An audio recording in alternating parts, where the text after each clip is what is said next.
Hello, my name is Anna, and I love trying vintage recipes. So today I'm cooking budget recipes from the 1940s. Today's recipes come to us from the Better Homes and Gardens Cookbook. This particular edition was published in 1949, and I'll talk more about it a little bit later. I love Better Homes and Gardens cookbooks. I have a lot in my collection. Some of them are like the little skinny books, but I also have several editions of like the more comprehensive binder style cookbooks. This has been published over and over and over again. They come out with revised editions every few years. And I just love this type of cookbook. It seems like, especially right now, we are in search of some ways to save money on our weekly grocery bill. So I've selected 3 recipes from this book that come out a little bit lower price-wise. Okay, well, I was drawn to this school day casserole mostly because by the time this video is published, I believe the schools in my area will be in session. I don't know why it's called school day casserole. I'm guessing maybe just because it seems like it's a little bit quick to put together, so maybe something fast you can make after school. It says cook macaroni in boiling salted water, which I already did, so I have that cooked. That was 3 ounces of dry macaroni before I cooked it. This is a recipe that I'm cutting in half. So if you make the full recipe, you're gonna need 6 ounces. Frizzle meat and cook green pepper in butter. So frizzle, we just don't use that word like we once did, do we? I'm gonna warm this up. I am making a little bit of a substitution. It says to use dried beef. That's not dried beef, that is this. And the main reason is because this is a budget video. This package costs about 85 cents, and there's 2 ounces, so this is exactly what I need for half of a recipe of this casserole. But as you can see here, dried beef on the shelf, like the preserved kind, it's not as inexpensive as it once was. I would need about half of this entire jar to make this, and so you can compare pricing. This is 85 cents, so that's what I'm using. Another thing I think that you could probably use comes from the Little Women video that I did. I made creamed ham on toast, so I think you could use some chopped up ham in this casserole as well as sort of a substitute for that dried beef, just to save a little bit of money. So I'm gonna frizzle this. My meat has started to frizzle, so I'm melting the butter in here. And once the butter has melted, I'll add the green pepper. Got that going, and I just have a little bit of green pepper. This is like 2 tablespoons. This was from my freezer, so a lot of times if I can't use a bell pepper up, I will just throw it in my freezer. I don't even chop it most of the time. You know, whatever's left goes in there, and I use it for stuff like this. So that way I don't waste it. You know, you're never gonna get it back to like a fresh green pepper to eat that way, but if you're gonna use it to cook, you know, put in a casserole or something like that, it's just fine. I'm gonna give that a moment to cook as well. All right, that green pepper has just started to soften up a bit. You're gonna bake this casserole too, so if it's a little bit tender crisp, that's okay. Now I need to add my flour, and this is 1.5 tablespoons, and that was 1.5 tablespoons of butter as well. We're doing equal parts because we're gonna make a roux, kinda, and then we're gonna make that roux into a cheese sauce. This is kinda like, I think, a fancy mac and cheese. Maybe that's why it's school day casserole. Kids like mac and cheese. I like mac and cheese, and I'm an adult, so. So I'm just letting that kind of cook for a moment. I'm gonna add 3/4 cup of whole milk. And I need to stir, stir, stir. I brought my twist whisk out just in case there are any lumps. I'm kind of using it as a flat whisk instead of a balloon whisk. Oh, it's already thickening up. That's perfect. Nice. Wow, I looked away for like 2 seconds and look at those bubbles. Well, I think it's time to add the cheese. This is sharp American cheese, but you could also use like Velveeta if you want. Okay, I turned the heat down just a little bit. So I need to let that cheese melt. See, it doesn't take very long to melt, does it? Wow, okay, we're getting closer.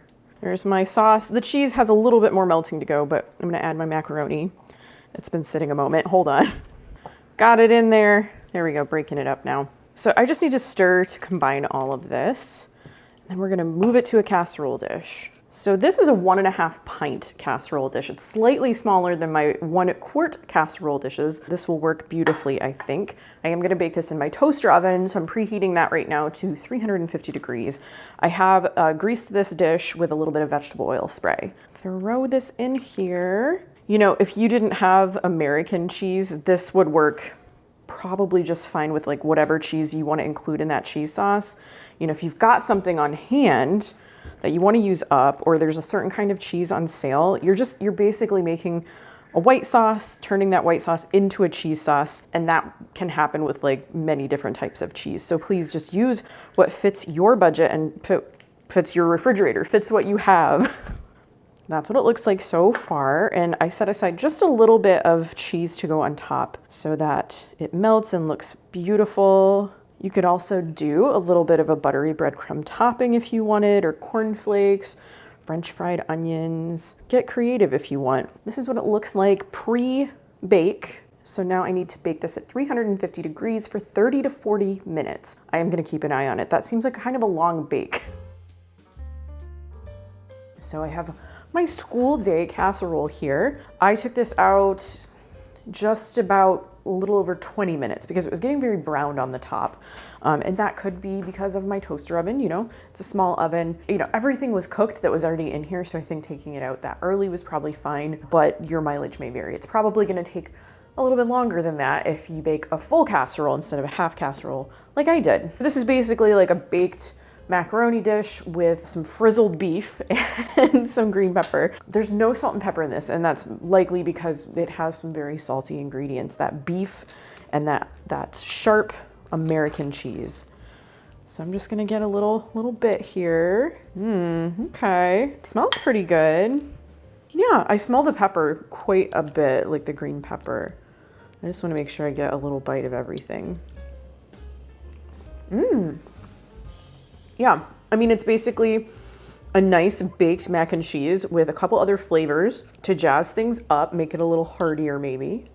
It's dang tasty. If you like a mac and cheese, you'll probably like this. They took a simple recipe and they just added a couple things to it. So, you know, it's kind of a customize it yourself mac and cheese. It comes together very quickly, so I can see, you know, if you had a busy school day or something, like this might be a good thing to make for dinner.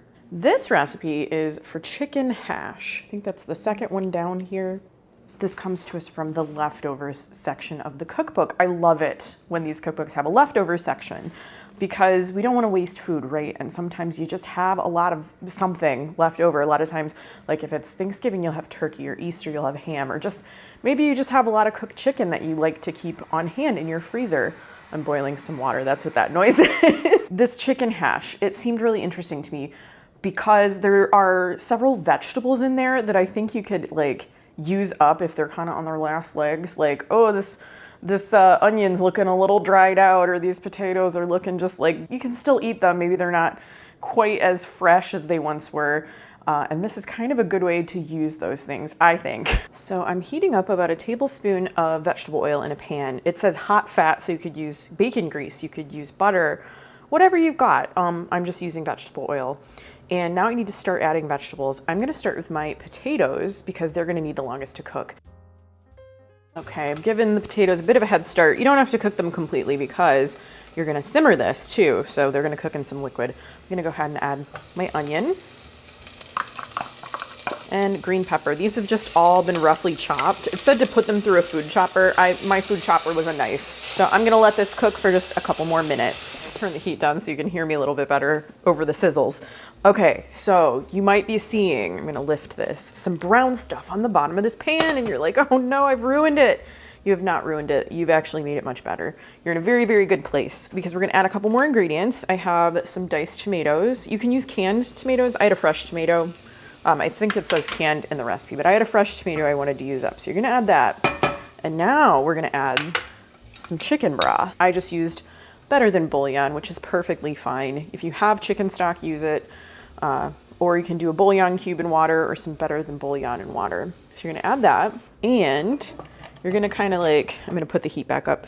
You're gonna use that liquid to sort of scrape the brown stuff off the bottom of the pan. That's fond. It's called fond. It's the browning, the stuff on the bottom of the pan. When you add liquid, you can scrape it up and it adds a ton of flavor to your dish. Like I said, you may feel like it's a little scary at first, but ultimately it's very good. Yeah, see, it's coming right off with that liquid and it's gonna make everything more flavorful. It says to add a little bit of salt and pepper, so I'm gonna do that. Pepper, you can add more later if you want. Get a tiny bit of salt here, just a pinch. This kind of reminds me of like the beginnings of a Denver omelet with like hash browns because of the onions and peppers. Cook covered 20 minutes. That's a long time. That is a long time. We're gonna lower the heat and I'm gonna keep an eye on it because I do think it could dry out if I'm not careful. So I'm gonna cover this. I'll probably check on it after about 10 minutes just to see where we're at, and I will get back to you. Okay, so as you can see, things have softened up quite a bit. I let this cook simmer for maybe like 12, 13 minutes instead of the full 20. I knew things were kind of gonna get softer, and I still need to add my chicken. This is 3/4 of a cup of chicken, cooked chicken, that I got from a rotisserie chicken that I put in my freezer.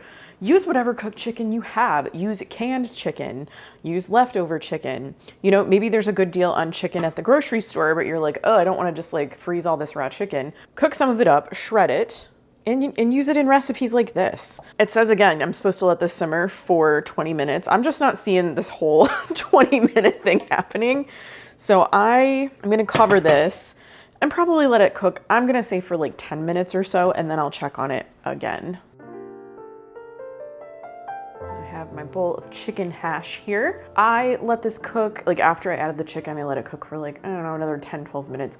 I feel like the 20-minute per like simmer time frame is a lot. And maybe I just cut my vegetables smaller than the recipe intended. It said to like run them through a coarse food chopper, which I could have gotten my food processor out and I didn't really want to. So I just chopped them kind of coarsely with a knife.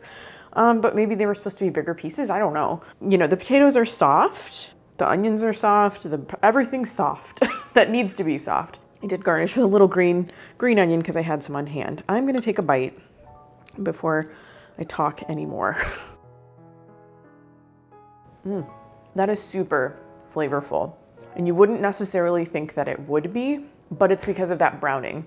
So I wanted to use this dish as kind of an example of something that you can do that really doesn't cost you more money, but adds a ton of flavor to a dish like this. If you brown some vegetables or onions or like whatever, and there's like brown stuff on the bottom of the pan, deglaze the pan with a little bit of broth or even water would work. And it just adds a ton of flavor. For like not a lot of extra ingredients or extra cost. This is like a super warm, comforting dish. I know it's still technically summer, but this would be so great in the winter, I think. And you could vary up the vegetables depending on what you have. I think like some more like root vegetables like carrots or like rutabaga or something would be delightful in this. It's almost like kind of like a chicken stew, but it doesn't take you as much time to cook, really. This is super enjoyable. And again, a ton of flavor without a ton of extra cost. I thought this corn chowder recipe looked kind of interesting, but I am going to be making a couple of substitutions. I guess really it's just one main substitution, and that is the recipe calls for salt pork, and I'm going to be using bacon fat and some bacon. Salt pork is not really something that you can just like, at least in my grocery stores, you can't just go and like grab it from the meat department, whereas bacon is just like there, you know. Salt pork, where I am, a lot of times you have to go to like a butcher counter or something to get it, and it's more expensive. There is a difference in flavor. Salt pork is not smoked, bacon is smoked. I like a smoky flavor in like my potato soups and my corn chowders, things like that. So I think this is gonna taste really good, but I wanted to make sure that I mentioned that just in case you wanna follow the recipe as it is written for a slightly different type of flavor. This is also kind of a money saving measure. I cook my bacon usually on a sheet tray in the oven, and then I strain the bacon fat and I keep it in a jar. You can use it to cook with and all kinds of things. So I've melted about a tablespoon, maybe a little over, of bacon fat in my pan, and I'm going to add half of a sliced onion. I'm gonna up the heat a little bit. That bacon fat really does melt at such a low temperature. The recipe said sliced onions, so I sliced them. Usually I'd probably dice them, but we'll see what kind of texture this adds. Okay, so that's just kind of starting to sizzle a little bit. I have to cook this for about 5 minutes. Okay, I've been cooking my onions for about 5 minutes, and it says to add the rest of the vegetables. I'm gonna add a cup of diced potatoes. These are yellow potatoes. I just opted to leave the skins on because they are very thin. I actually kind of like soups that have potatoes with the skins on. So I thought because these are thin and easy to eat, I'm just gonna leave them. And that saves us, you know, the step of peeling, doesn't it? If you're gonna use a different kind of potato, you know, it's really up to you. I also have some diced tomatoes. You can use canned or fresh. I happen to have some fresh. We've got onions, potatoes, tomatoes. I also have half a can of corn. I'm cutting the recipe in half. I didn't drain this because the recipe didn't say to, and I thought maybe that corn liquid would add some more flavor. So that is what I'm doing. What I'm doing. So now I have to sprinkle with the seasonings, and that starts with sugar. This is half a tablespoon of sugar. I thought that was a very interesting addition. And then I have half a teaspoon of salt and a 1/4 teaspoon of pepper. All right, finally, for this part of the recipe, I need to add 2 cups of boiling water. It indicated boiling, so I boiled some water. In this part of the recipe, like if I were making this, I'd probably add chicken broth right now, or like chicken bouillon. I'm gonna make it this way just because I'm very curious about this recipe. But if I taste it and I think it needs it, I might add some chicken bouillon a little bit later. So now it just says to cook this slowly. So I'm gonna bring the heat up just a little bit, just to simmer it. Cook this slowly until the potatoes are tender. So I'll let you know how long that is. Okay, so I've been cooking this for about 15 minutes and I tested the potatoes and they are soft. I did a very small dice, so they didn't take super long to cook. Finally, I have half a cup of whole milk. I'm gonna add to this and I'm gonna let that heat through. And like I said, I'm gonna give it a taste and see if it needs any more seasoning. If I think it needs it, I might add a little bit of like Better Than Bouillon or bouillon cube or something, but we won't know until we try it, right? I think the soup is such an interesting color. It's kind of orangey, you know, and then when you stir it, you see more of that like creamy, like milky like color, I guess. I did add a few green onions to the top because I had some. I like to re-sprout my green onions, and so I'll cut like the tops off, and then I'll put the root ends in a jar of water, and then you get like twice as many. Sometimes people even re-sprout them like 2 times, so you get like 3 times as many. Another little money-saving tip. I think green onions also, they're a lovely garnish, but they do add a lot of flavor to a dish for not a lot of cost. Anyway, I am gonna try this. If I need to, I will add something to it, but we'll see. Let me just get, I just wanna make sure I'm getting like the potato, the tomato. Is there corn? Yes. Okay. Honestly, I'm surprised. That is really tasty. I don't think it needs much. I don't even know if I'm gonna add bouillon. I might just add a little salt. And it doesn't even need a lot of salt. I'm just gonna add it to my bowl here first. Stir that in. That was just like a tiny pinch of salt. I think the bacon fat actually really helped this. And I have some bacon I could put on top. I just wanted to use the bacon fat, but I would probably garnish it with like a little bit of crispy bacon. I don't always love how bacon in soups, like when you're cooking it in a soup, it gets kind of like mushy or rubbery or soft. I would rather have crispy bacon like sprinkled on top. That is why I did it that way. But you know, for a recipe that relies on some pantry staples, again, this is a great thing to use. Like if you have some vegetables like potatoes that are looking a little sad, this is a great way to use them up. Okay, that's what it needed. This is delicious, like for as simple as this soup is. So it's canned corn, potatoes, and onions. I almost always have potatoes and onions on hand. Canned tomatoes, or I had fresh, so I used fresh. I mean, it's really simple stuff here. Water, milk. If you wanted it, it's a little on the thinner side. It's very hearty with all the vegetables, but the broth itself is a little bit thinner. So you could also cook this down a little bit or add half and half or heavy cream if you wanted something a little richer. But I think it's kind of delicious as it is.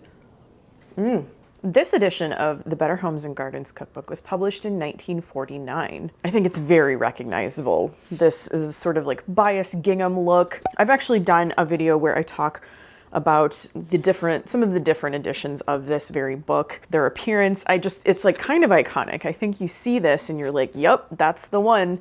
That's what my grandma had. That's what my mom or my aunt or whoever had. Love a binder cookbook, always say it. Gotta have those tabs. It keeps everything very neat and tidy and easy to find. So this edition, like I said, published in 1949. This has copyright dates from 41, 42, 43, 44, like it just goes through the decade. So earlier editions of this particular book might have some more information on rationing, but in the United States, because I am in the US, rationing was pretty much like everything was kind of like phased out rationing wise by, I believe, 1947. There's a really good article that I usually check into and like follow when I need to learn more about rationing or kind of like have my memory refreshed. So I can include that in the description down below.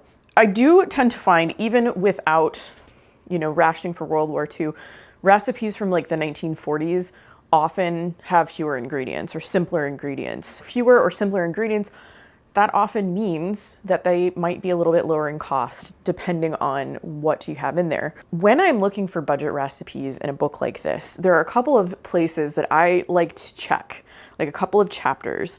The first thing I checked was casseroles and one-dish meals. So if there's a chapter like that in the book that you're looking through or a book that you have, often those are the types of recipes where the most expensive ingredients are going to be stretched. So maybe there's some meat in your casserole, but they fill in with like potatoes, rice, beans, macaroni, that kind of thing. So you get a little bit more bang for your buck. You fill your tummy with a little less money, I guess you could say. And that is where I found my school day casserole. The other section, and not every cookbook has this, leftovers. Because we don't want to be, you know, having leftovers that we don't eat. We want to do that as little as possible. So if a book has a section on leftovers, it's always kind of a good place to check for low cost recipes or just ways to use up those leftovers. Honorable mention goes to eggs and cheese. Eggs and cheese sometimes can have some more low cost recipes as well. I've done other budget videos where I include like an egg or cheese recipe. So that's another good place to check. I thought this book was particularly interesting. A lot of the binder style cookbooks that I kind of like have in my mind, they have the pages numbered like as you typically would in a book without tabs. This one, however, you have to go to the tab. So let's just see, let's go to tab 7 and it'll say chapter 7, page whatever. So instead of going up into the hundreds of pages, you actually have to make note of, you know, what tab it's under and then the page number within those tabs. I had to do that when I was planning the video so I wouldn't get lost. Not a ton of photographs, but the ones that we do get are really charming. Like this one. Isn't that beautiful?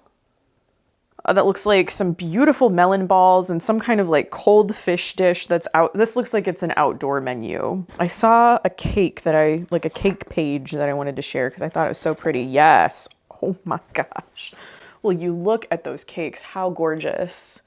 Looks like they are cakes for different seasons, different holidays. Desserts. I love showing like dessert cookie cake pie photos because they're always so much fun. All the different tempting treats. Oh, this is fun too though. Like this is the cheese page. We can't not look at that one too. And look, on the tabs, they even have a space for notes.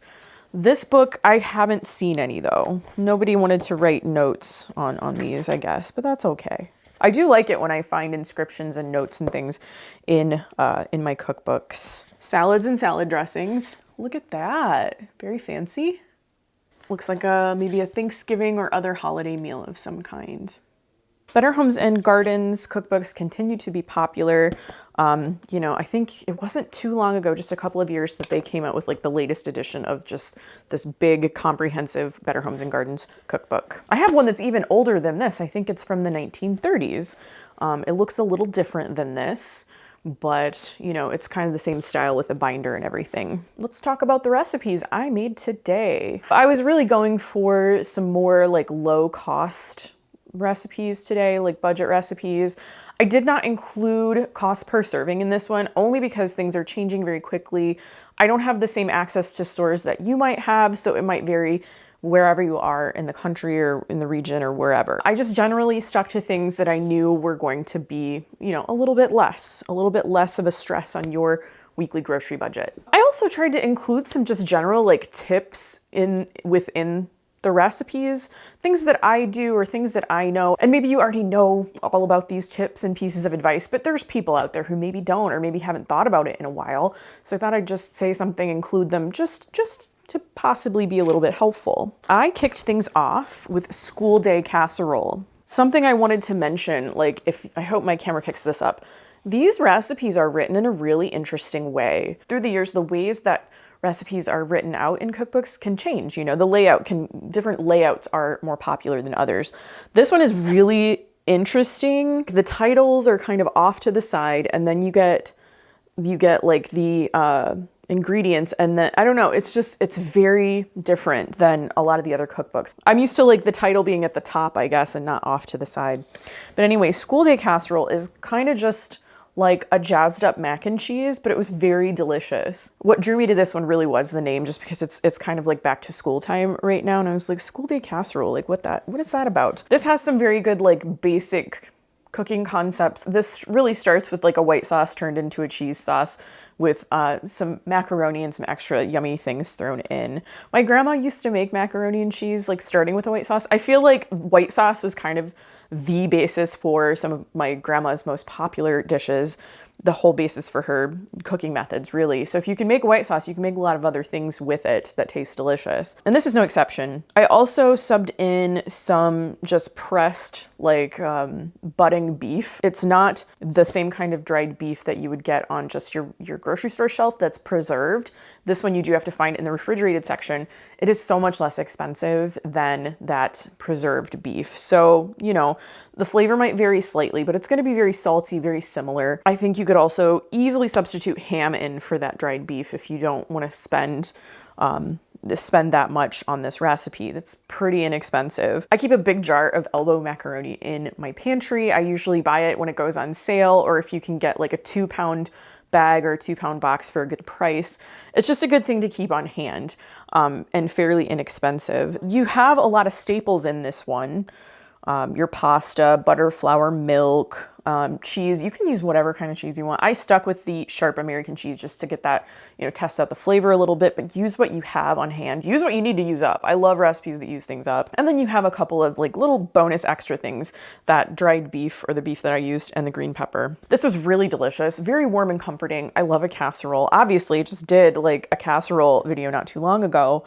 And this is kind of the best of both worlds between a creamy mac and cheese with like the melted American cheese and a baked mac and cheese. You kind of get a little bit of both, which I really, really like. My second recipe was chicken hash.